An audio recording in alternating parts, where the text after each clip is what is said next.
keneen ki moom nee na mënul comprendre le fait que mu jël soxnaam daal di koy tuddee hôpital boobu alors que am na yeneen dignes yu nga wax léegi de Fatick yu nga xamante ni mérité woon nañ ko donc moom il agit au nom des Sénégalais mais Sénégalais yi en fin de compte duñ ci gis seen bopp au contraire xol bu jeex lañ ci amee.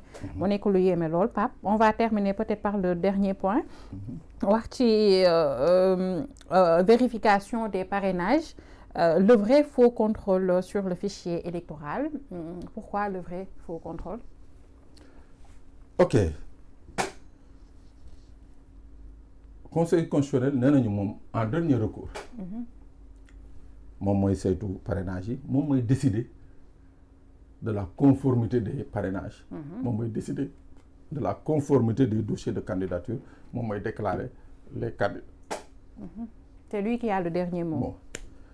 Conseil constitutionnel boobu ay candidats jël seen parrain dam fa mu xool parrain yi ne la parrain bi nekkul ci fichier électoral alors que parrain boobu carte d'identité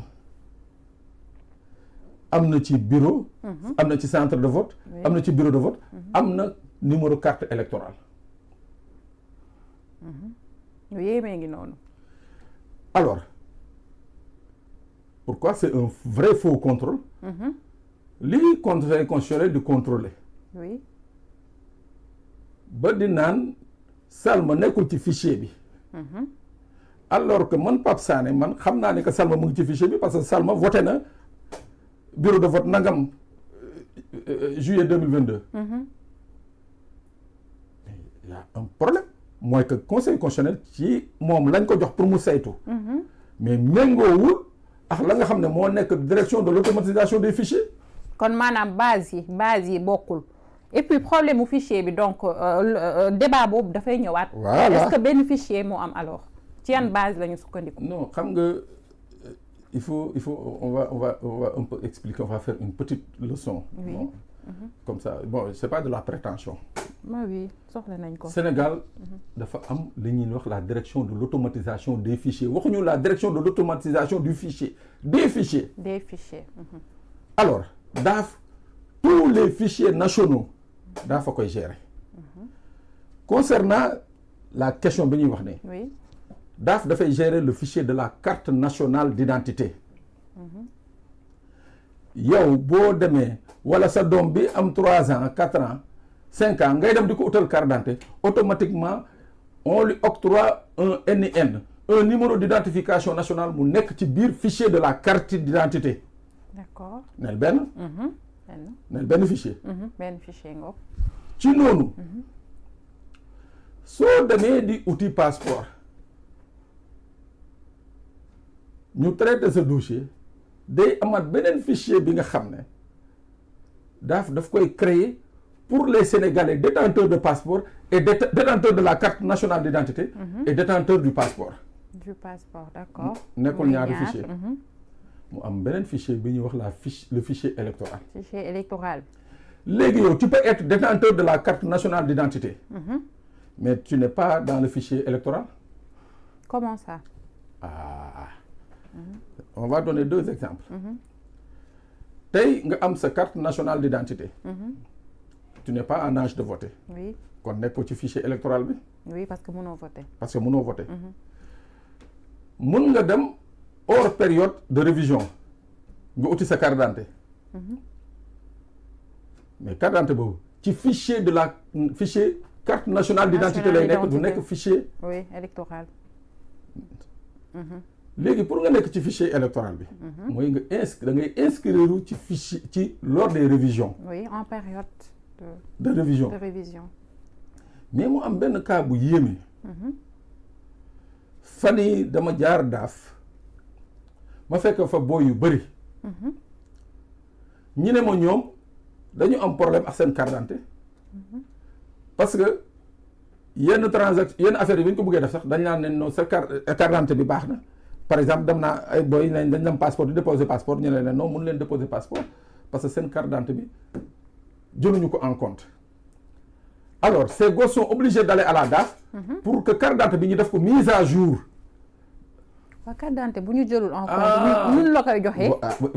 mais dama lay wax ni li ma lay wax ni on est quoi on est jeudi. oui mardi je suis passé devant j'ai trouvé au moins une 50aine de bonhommes là-bas ñu ne ñoom dañuy ñëw def ci mise à jour dañ leen ne ñu ñëw def ci mise à jour.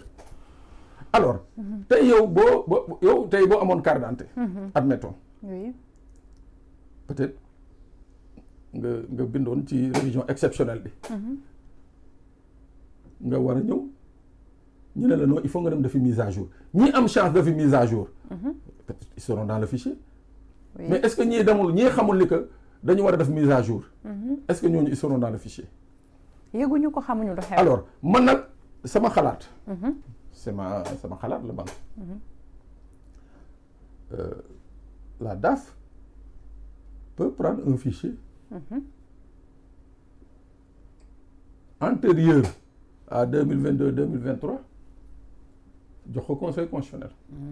sama xalaat la je dis pas que daf ko def je pose des questions. yaa moom sa xalaatukaay da ngeen gaaw a tuumalaate bu leen ma tuumal nag waaw gaaw a jël si bu leen ma jël si. damay laajte. da ngay laaj rek waaw ci njëkk rek. ci njëkk rek waaw.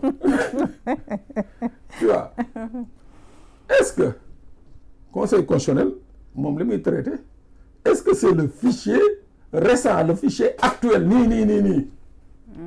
bi nga xam ne épuré nañ ko mise à jour nécessaire yëpp def nañ ko jox ko fiche jox ko conseil constitutionnel. mooy sa problème. mais donc conseil constitutionnel mënuñu ko ci joxañ baaraamu tuuma parce que base bi mu yor rek. moo tax ma ne opposition bi. la mën a juger ay cuune dëgg nañu ñoom lañ doon xeex di ko kërën yëpp l'urgence c'était là. le vrai combat c'était le fichier l'accès au fichier. le bon fichier. L'accès au fichier. Mais malheureusement ñoom nañu bokk rek. naa bokk rek. waaw donc loolu mooy problème bi.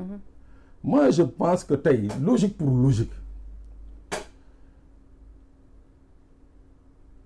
su dee Sénégal dem na bay jël ay sociétés étrangères Iris Corporation des Malaisiens. ñoom ne qui sont souvent empêtrés cités dans des scandales. Oui. De données. ñu leen di jël pour dénk leen ñun pàcc ci sunu fichier. de la carte d'identité fichier sunu passeport. fichier une pàcc ci pàcc et ainsi de suite. Mais pourquoi carrément ne pas donner des clés d'accès au conseil constitutionnel. Pourquoi pas. ñu accéder directement. ci fichier bi. moo gën ñuy importer le fichier à leur façon di leen ko jox. mais parce que c'est extrêmement grave. que quelqu'un mën a dem dajale ay parrainage dem ba foofu ñu ne ko non Pape Sané bokk ci Salma bokk ci diw bokk ci. alors que man damay voter. Salma day voter. dëgg yàlla gis nañ ko de. moo tax ma ne c'est le vrai faux contrôle. in fine gis nga le parrainage là. c'est une grosse farce à la fin. mooy que ku ñu bëgg mu jàll mooy jàll. mais pourtant am nañu ko jàppee une respiration de la démocratie. respiration. oui bu ñu demee ci réew ba nga xam ne pour nekk président de la République dañuy tirer au sort. tirage au sort ñu koy defee xaw ma nu ñu koy waxee ci booy am na foo bu ñuy foo laa kii noonu la ñuy def quoi. non ça veut dire que kon on aura atteint vraiment les bas-fonds naan c'est une aspiration démocratique l'aspiration démocratique c'était de laisser le cadre qui était là avant 2012. waaw xam nga tey jii buñ ne boo déposé sa xaalis après buñ la jëlul nga dellu jëlaat sa xaalis mais tous les li ko Ibrahima Andi waxee tous les golo là dañuy dem déposer ji. c'est clair pour se faire un nom. mais buñ la ne tey 65 millions wala 100 millions. mooy caution bi soo xasee ba dugg conseil constitutionnel c'est fini. amul je me retire amul bokkatuma déedéet c'est fini. 100 millions gars yi duñ ko fa wéy. au moins sax ñu ne la 10 millions yi da nga koy perte. avant 2012. soo xasee ba déposer sa caution. conseil constitutionnel. oui nga ñëw teg sa dossier. par la force da ngay bokk.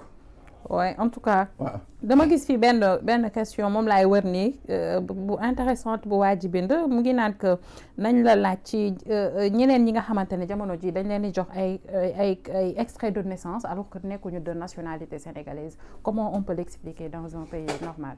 xam nga loolu. ça va nous prendre une minute. oui rapidement. tey xam nga problème boobu lu mu jur. direction des passeports ñu ngi nii tey. ils sont surdépassés. dépassé laa la wax par la délivrance de passeport direction des passeports tey semaine bii ñu génn semaine bii ñu nekk nii oui jàpp nañu 65 ouest africains yi nga xam ne dëkk yi ñu dëkk yu ñu wër lañ dëkk dañ leen di lijjanteel extrait de naissance ñu ñëw ñu defal leen carte d'identité yóbbu leen direction des passeports bu ñu demee direction des passeports foofu la leen les techniciens moo tax ñu ngi def un travail extraordinaire le commissaire Djibril Camara président de la République comme yaa ngi décoré nag commissaire Djibril Camara da nga ko war a décoré balaa ngaa dem voici un monsieur qui fait un excellent travail excellent travail imaginez les mois passés ils se sont retrouvés avec plus de 700 cartes d'identité yi nga xam ne les gens n'étaient pas des Sénégalais mooy maanaam dañ leen lijjantil ay extrait mais loolu yëpp xam nga lan la on a des états qui ne sont pas du tout sérieux xam nga dëkk tous les pays yi nga xam ne qui se respectent la première chose à faire c'est de sécuriser leur état civil c'est le minimum moo tax nanguwuñu gis nga les hommes politiques là moo tax nanguwuñu informatiser le système des états civils au Sénégal ça leur permet quoi c'est du bétail électoral boo demee jéggi frontière bi jël fa 50 000 bonhommes dig leen carte d'identité ak weccit ñu ñëw nga defal leen carte d'identité élection bu jotee ñu jéggi ñëw votel la delluwaat c'est ça qui tue notre état civil c'est ça qui nous met en danger c'est ça qui tue notre démocratie parce que les règles du jeu ne sont pas claires gis nga kuñ ci jàpp koo leen xam mu yore dëkk ci beneen dëkk ñëw fii di ut carte extrait soo leen xamee ni dafa da ngeen koy boole police wala gendarmerie ñu jàpp ko voilà buñ ko deful rek c'est politiciens et puis politiciens yi ñoom ñooy def loolu ñoom c'est eux qui vont chercher le bétail électoral ailleurs jéggiloo leen dugal leen biir Sénégal parce que ñoom ñëwuñu rek utal seen bopp fokkatil seen bopp dañ leen koo jox donc voilà ñu lay jaajëfal mu nekkoon ay questions yoo xamante ne internautes yi ñu ngi ko doon posé Pape donc ñoom ñu ngi interagir bu baax a baax di poser seen ay questions mais di rafetlu liggéey bi nga xamante ne yaa ngi koy def Moustapha Faye nee na rien n'est fait pour les primo-votants pour leur montrer comment voter déjà loolu aussi c'est